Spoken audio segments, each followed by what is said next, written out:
This episode is brought to you by Pure Energy Apothecary, a woman-owned skincare and wellness brand founded by my friend Dawn Lancaster. Dawn and I go way back, deep diving into essential oils. We shared a passion for creating intentional products, just like the ones Dawn continues to craft today with Pure Energy Apothecary. When Dawn said she wanted to offer you 20% off Pure Energy products, I was thrilled. Pure Energy products are handmade in Vermont with ingredients you can pronounce, and they smell amazing. They are rooted in real aromatherapy. Visit pureenergyvt.com and use the code PURECHANGE for 20% off just for being a part of the Change Happened community. Pure products, pure purpose, pure energy.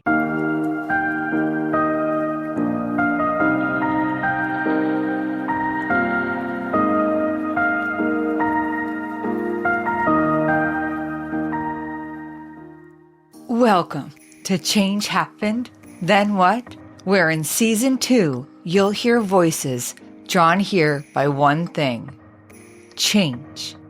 Each episode brings you a story of hope, unpolished and unfiltered, where stories got messy, where people questioned everything, but also where they found a way forward. And maybe, just maybe, you'll find your own next steps in their words. Because when life breaks open, that's often when the most beautiful truths finally have room to grow. I'm your host, Heather Holt, and I am so happy to have you here today.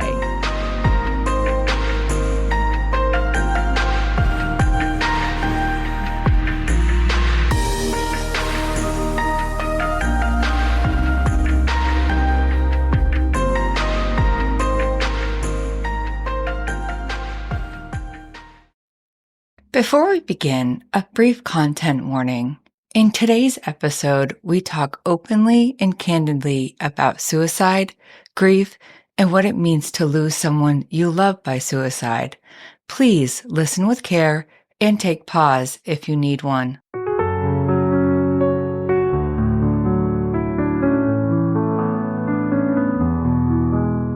What happens when you grow up from the age of 10 believing you know how your father passed away, and then, more than 35 years later, you find out it wasn't the truth? Not a lie meant to hurt, not a secret meant to deceive, but a story told to protect you, until the day someone believed you were strong enough to carry what really happened.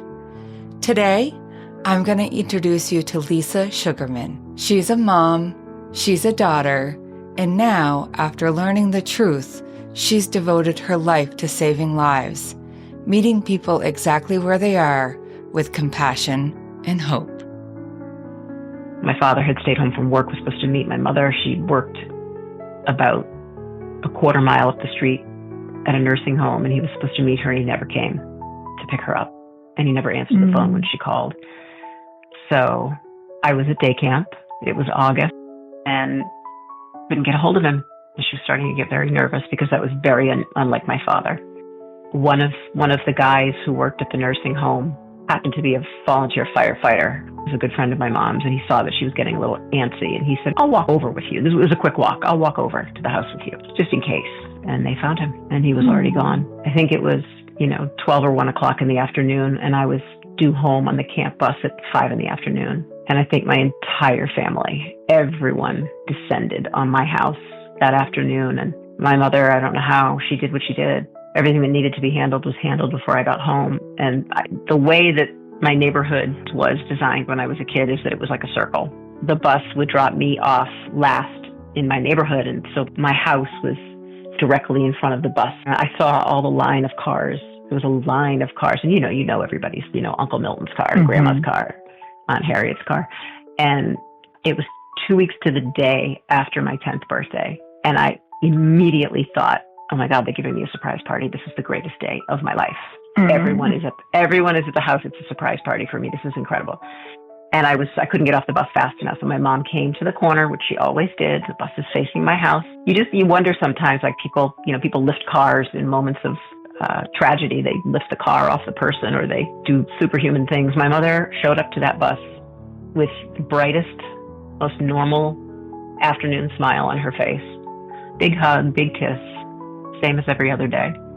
But instead of walking me to the house, she walked me in the opposite direction of the house, down to the end of our street. And I was completely confused. And then I saw my aunt's cars. My father's older sister, her car was in a very weird place. It was like 10 houses away from my house. She walked me over to that car. The first thing out of my mouth was, "Where's Daddy? Why isn't Daddy here?" And she said, "I need to tell you that Daddy had a heart attack." And I didn't equate that with Daddy died. I equated that with Dad had a heart attack. We have to go to the hospital. We have to see him right now. And by this point, we were sitting in my aunt's car. And my mother said, we can't go see him, honey. We can't go see him. He died. And that was the beginning for me. That was the beginning of just a very, very different life than we ever expected. And, I remember all the things that followed. I remember sat Shiva for the traditional 7 days, and my house was just a constant stream of people for a week, and the funeral. And it was the first time I was ever in a limousine. I think it was the first funeral I'd ever been to. It was a time. And 3 weeks later, I was back in 5th grade. We started school, and I was the only child in my school without a dad.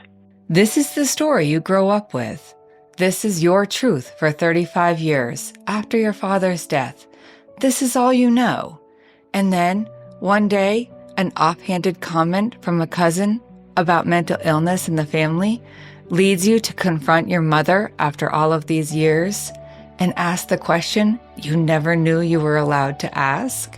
It was an ordinary afternoon. I was with my mother, and we were having lunch. It was just the two of us. It was just kind of a mom and daughter day. I didn't show up to that mom-daughter day with the intention of having this conversation because it wasn't really in my conscious mind. It was somewhere in there, but it was certainly not in my conscious mind. So we were talking about all the things we would normally talk about, the kids and husband and all the, gossipy, fun, silly things that we talked about. And then it always kind of, no matter where we started any conversation, my mom and I always sort of dip into the past and my dad, and we love reminiscing. We're a big reminiscing family, and I think we have always done that as a way of keeping him present.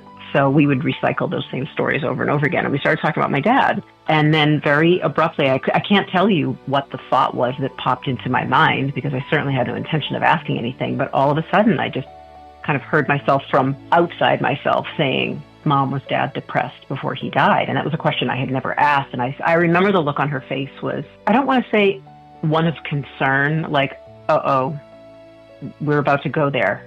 It wasn't. But it was definitely a curiosity, like, what would ever make you think that? Where's this coming from? And she just answered me directly, and she said yes. And before either one of us knew it, I was asking her if he had taken his life. She didn't hesitate, as far as I can remember. And she immediately said yes. In that moment, we were getting up and walking out of this restaurant as I'm asking this question. So, the worst possible timing. We're like walking through a parking lot back to my car. And this is happening. And I know she's shaking and I'm shaking, and everything just changed. Nothing would ever be the same again about our story. I think about it now because the pain in my mother's voice, having to hand me all of this new pain, was unbearable to watch. And all my mother kept saying was, I was never going to tell you. I never wanted to tell you, but I was never going to lie to you. So she had apparently kept both of the promises that she made to herself when my father died. They found the note, and it was very short. And she read it, and she immediately flushed it down the toilet. She read it by herself in her bathroom and flushed it down the toilet because I was a very curious little kid who she was convinced would ultimately someday find this note sneaking around my house. That's not going to change the fact that my father's gone. It's certainly not going to bring him back. It's just going to layer something so much harder on top of an already impossible situation. So, and I feel nothing but gratitude to my mother. Since the day I found out, I've never felt anything but complete gratitude to her for saving me from all of that. The only thing I wish is that I could have known, so I could have been there to support her. Because for 35 years, my mother never spoke about my father's suicide to a living soul. When she made that promise not to tell me, she also made another promise to herself that she would never lie to me if I ever asked her, which, of course, why would I ever ask her? Because there would be no suspicion that it wasn't a heart attack. So it was just a funny set of circumstances and the right question at the right time from the right person. And it was supposed to come out. We both feel it was supposed to come out at that time, which is why she just honored both of those promises. I think the most painful thing for me was the pain I knew she felt for me. Having to re-grieve all this, all the questions. She had been sitting with this for 35 years, so she had processed this over and over and over again. I was now just being flooded with a brand new narrative of my entire life, or at least that's what it felt like at the time. Give the gift of calm. Dear Sweet One lullabies are personalized, astrology-inspired stories set to soft, soothing music, each one handcrafted to bring peace and connection. Whether you're welcoming a new baby, searching for a meaningful gift, or simply craving a moment of stillness, these lullabies are a beautiful way to say you are loved. Visit changehappenedpodcast.com to order yours today. I can't personally put myself into Lisa's shoes here. To believe one thing your entire life, to only find out it wasn't the full truth, a truth meant to protect you, and then have to reprocess who your father was through an entirely new lens. So when Lisa told me she spent a lot of time feeling angry, I wasn't surprised. I think I would too. You know, I was furious with him. I was furious with him in the very beginning, not because he left me, which I know is a pretty typical response. I was so angry that he left my mother to be the mom and the dad and the breadwinner and the one to take care of everything. It just shattered me that he would leave her in that situation. And I had a very, very hard time. I lost my father for a while. We've always really tried to integrate my father into our life, my mother's and mine. My husband, of course, never met him. My children, of course, never met him.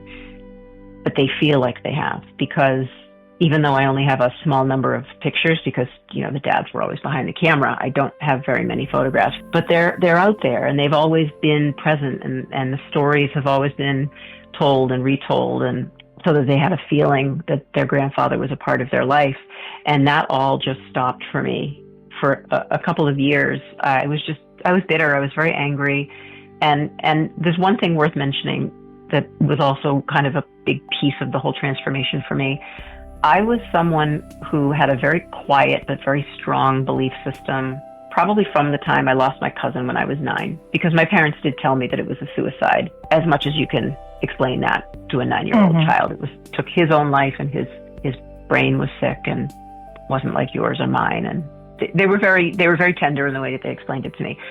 But they didn't tell me in a way that it would change my belief of suicide. They just were giving me a factual reason why he wasn't here anymore.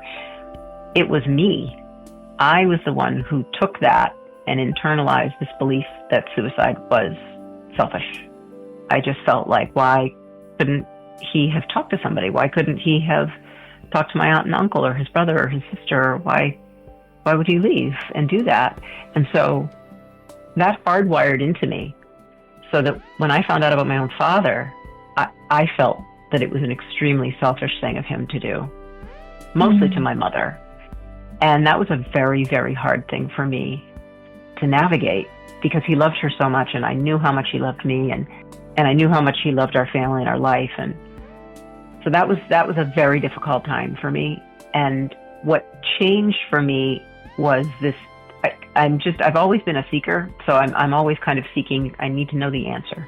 To be someone who's wired like that and have your dad take his life and leave a note that has one line that says, "I love you, I couldn't go on," and there's no reason, and you have to reconcile with that and live with that. Like, we don't do well with open-ended things.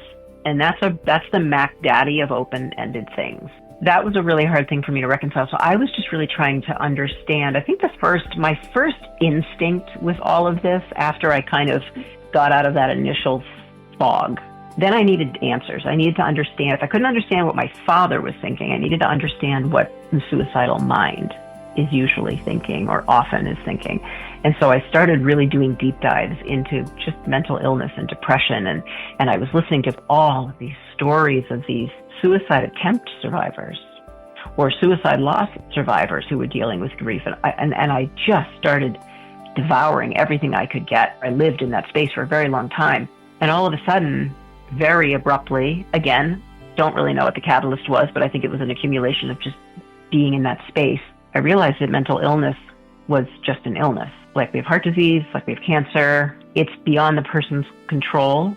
And so why in the world are we stereotyping someone who has taken their life because they're in unbearable pain from an illness that they can't cure? Why are we treating them any differently than we would treat someone who has cancer, incurable cancer? So I had this very intense, very sudden, I guess you could call it an awakening. I don't really know if I've ever found the right word for it, but that seems like it fits. And everything changed after that. If you listen to other episodes where we talk about mental illness, you know I carry the same belief. We still have so much work to do as a society. It's almost as if because you can't put a cast on a broken mind, because you can't x-ray it or watch it heal on the outside, it somehow feels like it doesn't matter. But it does. And because we can't always see it, we seem to treat mental illness so differently than we do a broken arm that we can point to and fix it.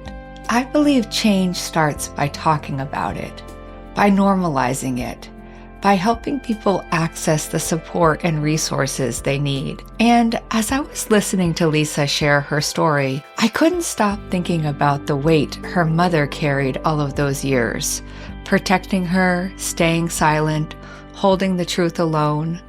So I asked Lisa what that burden looked like and what it meant for both of them when it was finally released.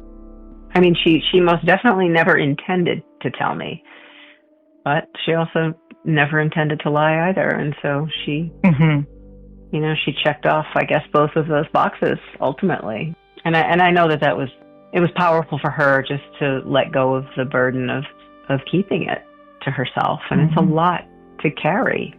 That was the end-all, be-all case of, in my opinion, mothering your child, protecting your child. That it doesn't get any more powerful in my eyes than that, to shield me from that by just absorbing it herself. So it's nice for her now that she doesn't have to. And she also has been very, very instrumental in the book that's coming out for me in April. I wrote about losing my dad twice, and she's a part of that book. She's not only a part of that book in the sense that she's a part of the story, but I also brought her voice into the book, and she's read every word, she's edited every word for me, which she's done with everything I've ever written since I was a kid. I had an idea. My publisher loved the idea, and my mom loved the idea, so we brought it to life, and her voice will not only be in the written book, but it will also be in the audiobook, which is kind of a full circle experience for both of us to now have this body of work that we've worked on together to really fully put this out into the world together. What an incredible way to honor a story. With her mother walking beside her through all of it, Lisa not only has a book coming out this April, she's also done extraordinary work in the mental health world.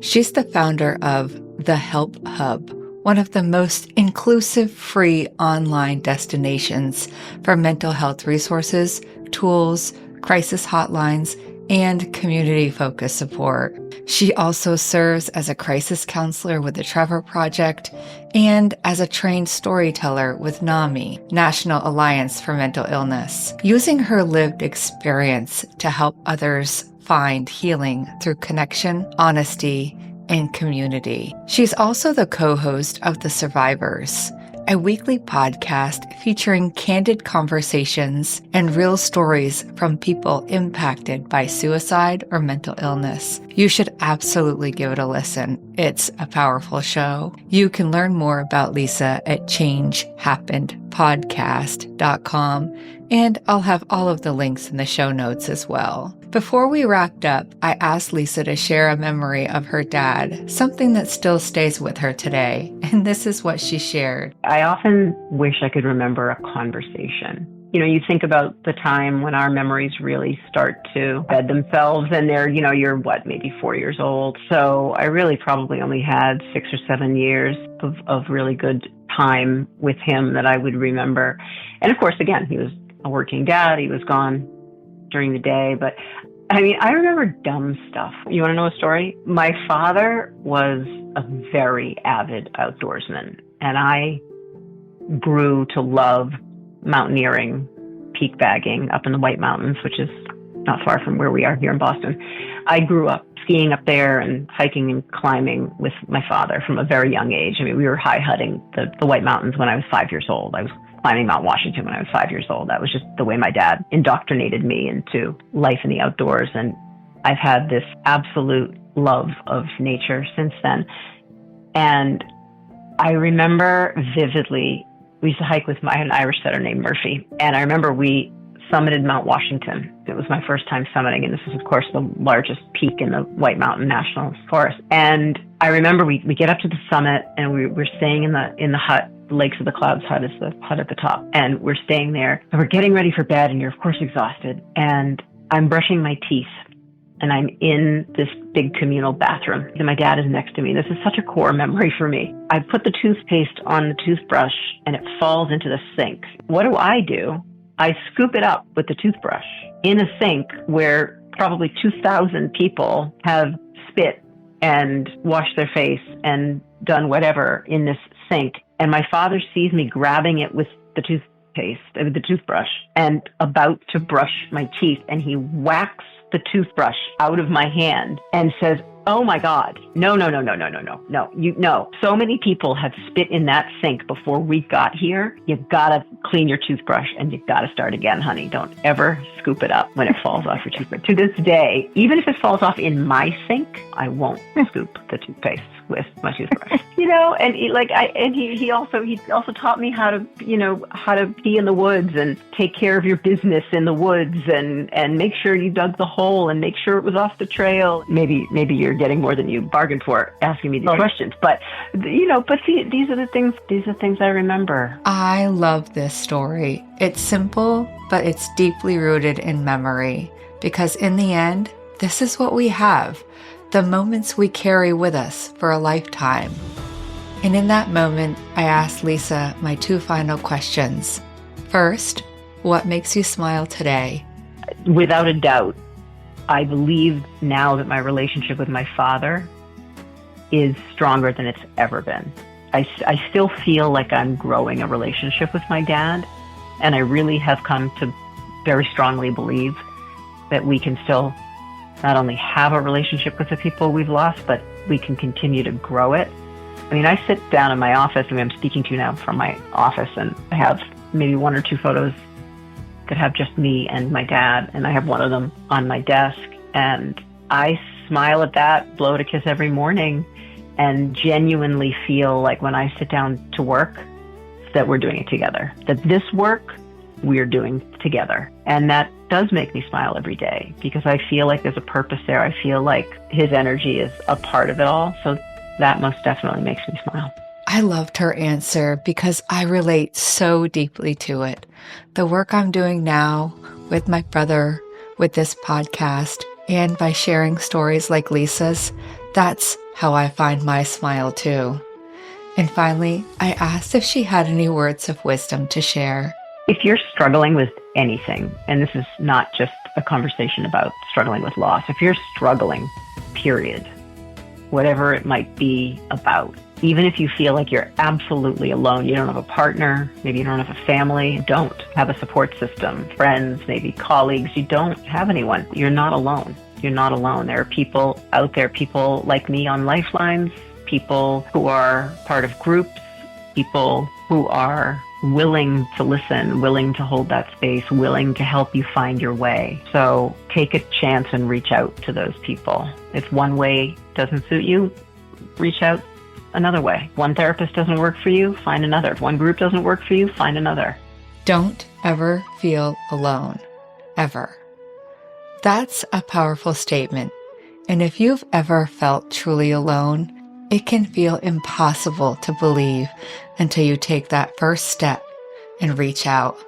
If Lisa's story resonates with you, or if you know someone who is struggling, please don't hesitate to ask for help. There are resources, and you don't have to carry this alone.